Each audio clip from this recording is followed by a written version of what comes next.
حضرت عمر فاروق رضی اللہ تعالیٰ عنہ کا شمار عرب کے بڑے بڑے بہادروں میں ہوتا تھا۔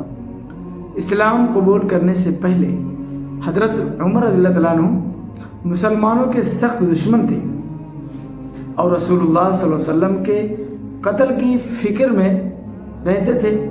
ایک دن اسی ناپاک ارادے سے تلوار لٹکائے ہوئے چلے جا رہے تھے کہ راستے میں حضرت نعیم بن عبداللہ رضی اللہ تعالیٰ عنہ مل گئے۔ انہوں نے پوچھا کہ اے عمر، کہاں جا رہے ہو؟ کہنے لگے کہ محمد کو قتل کرنے۔ نعوذ باللہ، انہوں نے کہا کہ پہلے اپنے گھر کی تو خبر لو، پہلے اپنے گھر کی خبر لے، تیری بہن اور بہنوئی دونوں مسلمان ہو چکے ہیں۔ سبحان اللہ۔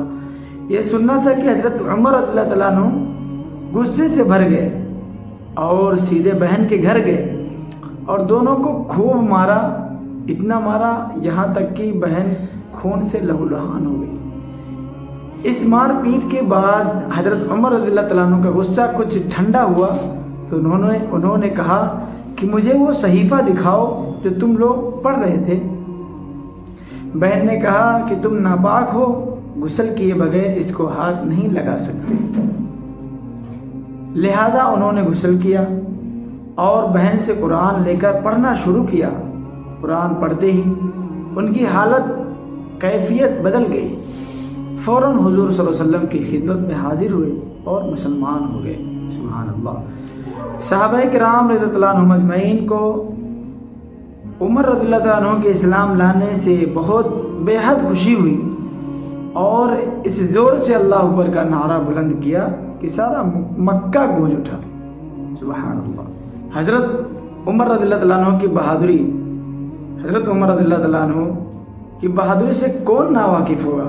ساری دنیا کی شجاعت و دلیری کا اعتراف کرتی ہے۔ شروع اسلام میں مسلمان کعبہ کے پاس نماز نہیں پڑھ سکتے تھے، لیکن عمر فاروق رضی اللہ عنہ کہ اسلام لاتے ہی مسلمان خانہ کعبہ میں کھلم کھلا نماز پڑھنے لگے۔ حضرت علی رضی اللہ عنہ فرماتے ہیں کہ میرے علم کے مطابق ہر ایک نے ہجرت چھپ کر کی، لیکن حضرت عمر رضی اللہ تعالیٰ عنہ نے علل اعلان ہجرت کی۔ جب انہوں نے ہجرت کا ارادہ فرمایا تو اپنی تلوار گلے میں لٹکائی اور اپنی کمان کندھے پر ڈالی اور بہت سارے تیر اپنے ہاتھ میں لے کر بیت اللہ کے پاس آئے اور اطمینان سے طواف کیا اور پھر مقام ابراہیم کے پاس جا کر 2 رکعت نماز پڑھی۔ پھر مشرکین کی ایک ٹولی میں گئے اور فرمایا کہ جو یہ چاہتا ہے کہ اس کی ماں اس کے مرنے پر روئے اور اس کی اولاد یتیم ہو جائے اور اس کی بیوی بیوہ ہو جائے، وہ مکہ سے باہر آ کر میرا مقابلہ کرے۔ اس کے بعد آپ رضی اللہ عنہ نے ہجرت کی، مگر کوئی بھی عمر رضی اللہ عنہ کا پیچھا کرنے کی ہمت نہ کر سکا۔ حضرت عبداللہ بن مسعود رضی اللہ عنہ فرماتے ہیں کہ عمر رضی اللہ عنہ کا اسلام لانا مسلمانوں کی فتح تھی اور ان کی ہجرت مسلمانوں کی مدد تھی اور ان کی خلافت رحمت تھی۔ حضرت ابوبکر صدیق رضی اللہ عنہ کے انتقال کے بعد عمر فاروق رضی اللہ عنہ مسلمانوں کے دوسرے خلیفہ بنے۔ آپ رضی اللہ عنہ کے 10.5 سالہ دور خلافت میں اسلام خوب پھیلا، بڑی بڑی سلطنتیں فتح ہوئی، یہاں تک کہ روم اور فارس جیسی طاقتور سلطنتوں پر اسلام کا پرچم لہرانے لگا اور مسلمان بڑھتے ہوئے ہندوستان، چین اور یورپ کی سرحدوں تک پہنچ گئے۔ آپ رضی اللہ عنہ کے دور خلافت میں 500 قلعے اور 1036 شہر فتح ہوئے۔ آپ رضی اللہ عنہ کی خلافت کا رقبہ 22.5 لاکھ مربع میل بیان کیا۔ اگر فاروق اعظم رضی اللہ عنہ کی مزید 10 سال خلافت قائم رہتی تو پوری دنیا میں اسلام کے علاوہ کوئی دوسرا مذہب نہیں ہوتا۔ حضرت عمر رضی اللہ عنہ کی خلافت کے بعد کے حکام اور خلفاء کے لیے ایک مثالی نمونہ ہے۔ 26 ذی الحجہ کو نماز فجر میں فیروز نامی مجوسی نے آپ کو شدید زخمی کر دیا، جس کے 3 دن کے بعد آپ کی شہادت ہو گئی۔ محرم الحرام کی پہلی تاریخ کو حضرت شعیب رضی اللہ عنہ نے آپ کی نماز جنازہ پڑھائی اور روضہ اقدس میں تدفین ہوئی۔ حضرت عمر رضی اللہ تعالیٰ عنہ نے اپنے دور خلافت میں بڑے بڑے کارنامے انجام دیے۔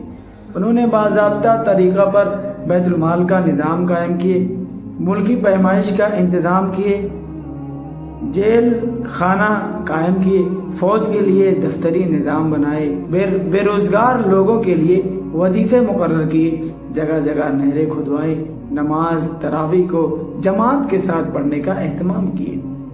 اسلام سے پہلے درپائے نیل ہر سال سوکھ جاتا تھا۔